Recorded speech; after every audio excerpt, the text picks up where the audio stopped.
U.S. Presidential Recess Appointments. When a president takes office, one of the first tasks is to begin filling key vacancies across the federal government. Typically, this requires Senate confirmation. However, there's an important tool at a president's disposal when the Senate is unavailable: the recess appointment. A recess appointment allows the president to temporarily fill vacant positions in the executive or judicial branches when the Senate is not in session. Article 2, Section 2 of the U.S. Constitution grants the president the power to make these appointments. The key point is that these appointments only last until the end of the next Senate session, at which point they expire unless the Senate confirms them. In practice, recess appointments often occur when the Senate is on break, such as during the winter holiday or summer recess. This power helps ensure that critical government functions continue when the Senate cannot act on confirmations. Although the power to make recess appointments is part of the president's toolkit, they are not used frequently. One reason for this is that modern Senate procedures have made it more difficult for presidents to take advantage of this power. The Senate now often holds pro-forma sessions, which are short, technical meetings where no business is conducted but the Senate remains technically in session.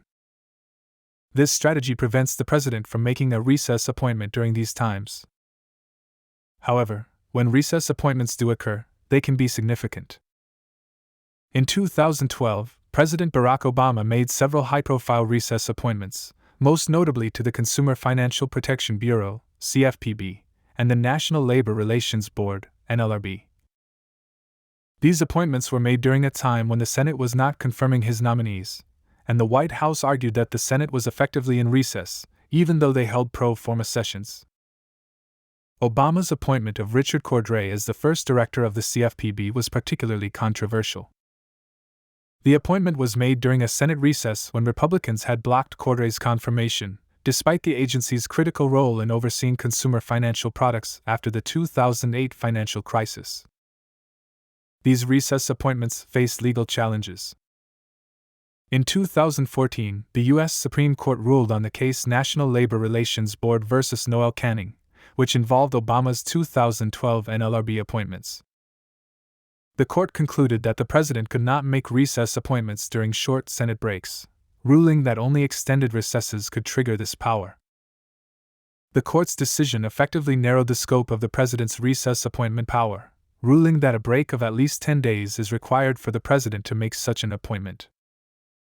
The decision altered the way presidents approach the recess appointment process, as it added more limitations and uncertainty to this executive tool. President Donald Trump also made use of recess appointments during his first term. While his use of this power was relatively restrained compared to Obama's, it was still significant. For example, Patrick Pizzella was appointed as Deputy Secretary of Labor in 2018. Pizzella had been acting in the role and was confirmed by the Senate later that year. Another notable example was John Ring, whom Trump appointed as chairman of the National Labor Relations Board in 2018. This recess appointment was confirmed by the Senate in 2019. Ring's appointment faced scrutiny because of his background as a management-side lawyer, raising concerns among labor advocates, but his appointment was ultimately confirmed without major opposition. Trump's recess appointments were less frequent because the Senate controlled the process more effectively through pro-forma sessions. Nevertheless, recess appointments allowed him to fill some positions quickly, bypassing Senate gridlock. A pro-forma session in Congress refers to a brief meeting held by either the Senate or the House of Representatives where no official legislative business is conducted. Typically lasting only a few minutes, it ensures Congress is technically in session, blocking the president's ability to make such appointments without Senate confirmation. Allowed only when the Senate is in recess for at least 10 days. Recess appointments, while a powerful tool, can create political and legal friction. On the one hand, they ensure government continuity during Senate recesses. On the other hand, they can lead to controversy, especially when nominees are perceived as unqualified or when the president's party does not control the Senate.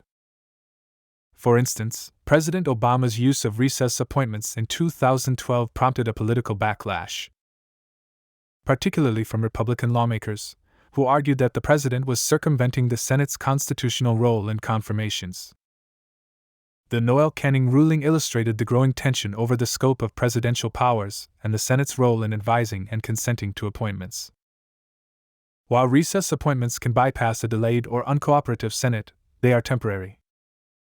If the Senate doesn't confirm a recess appointee, that person must leave office at the end of the Senate session. This creates a constant back and forth, with presidents often renominating appointees or seeking alternative candidates.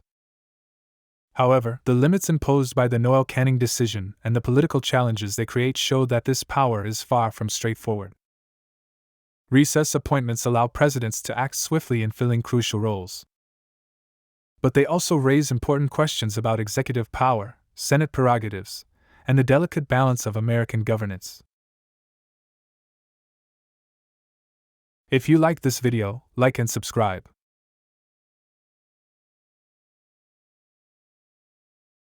Thanks for watching.